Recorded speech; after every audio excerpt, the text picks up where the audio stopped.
My name is Tara Lalonde, and I'm one of the marriage therapists with Hope Restored Marriage Intensives here at Focus on the Family Canada. I'm also a registered psychotherapist in Ontario, specializing in trauma.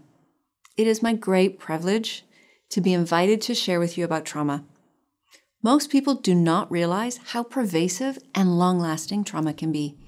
In this series, I'll be providing a broad definition of trauma in its many forms. I'll reveal how you can identify if you have unknowingly been dealing with unresolved trauma in your life, and I'll also offer some things that you can do about it. Then we'll look at where God is when we're facing unresolved trauma and trying to recover from it. Even if you have not had to face the damaging effects of unresolved trauma in your own life, this series can assist you in understanding and possibly having more compassion for others who may be exhibiting symptoms of trauma in their lives. In this session, we'll look at what trauma actually is. It may surprise you to hear that almost anything upsetting can be traumatizing to our brains. Thankfully, most things are not experienced that way. What makes an experience traumatizing is whether or not a person's brain is able to process it and consolidate it into a stable, long-term memory that has a clear beginning, middle, and end of the event. For people who have unresolved trauma of any kind, it often feels like the trauma continues to live in the present whenever they're triggered.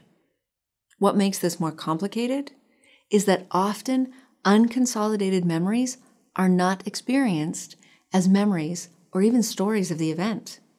This means the body sensations and the emotions that are connected to past trauma can be experienced in the present with the same intensity as they were experienced in the trauma time, but without any awareness that these sensations are memories rather than a result of the current experience. We'll talk more about that in our next video. So let's take a look at the different kinds of trauma. There are 4 categories that can help us to understand trauma. Single incidents and complex traumas can occur in both big T and little t traumas, but the intensity of the experience is usually greater with big T traumas. So let's start with looking at big T traumas.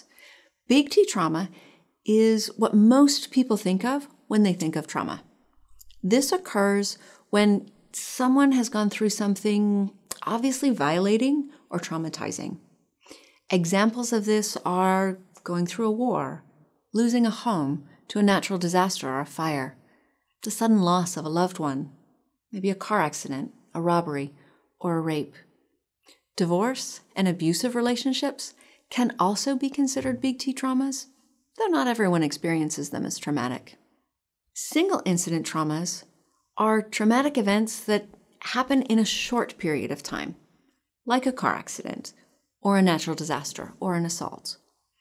Complex trauma, on the other hand, is the kind of trauma that occurs repeatedly over time.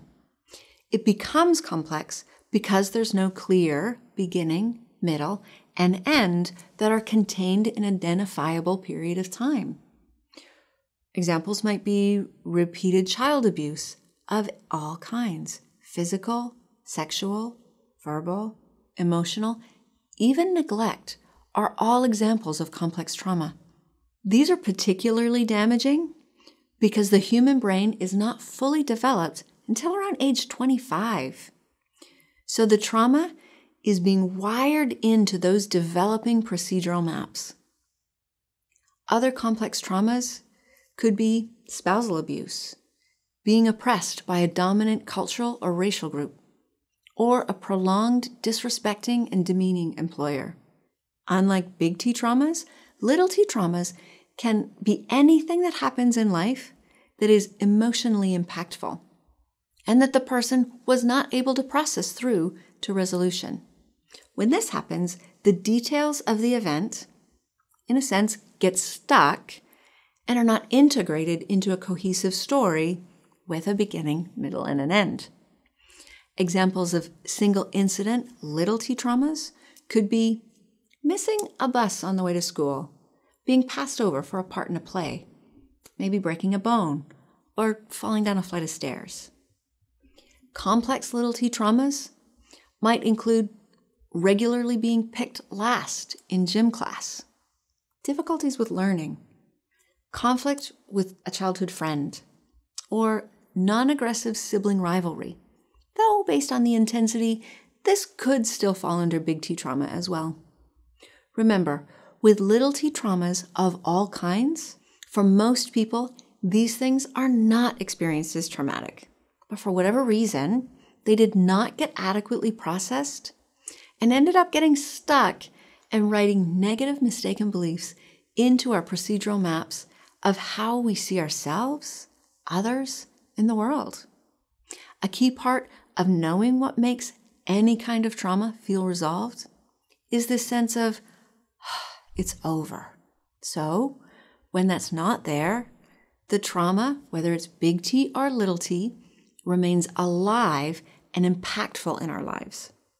In all forms of unresolved trauma, mistaken beliefs get written into our brains to try to make sense of the distress we've experienced because we're unable to gain healthy perspective.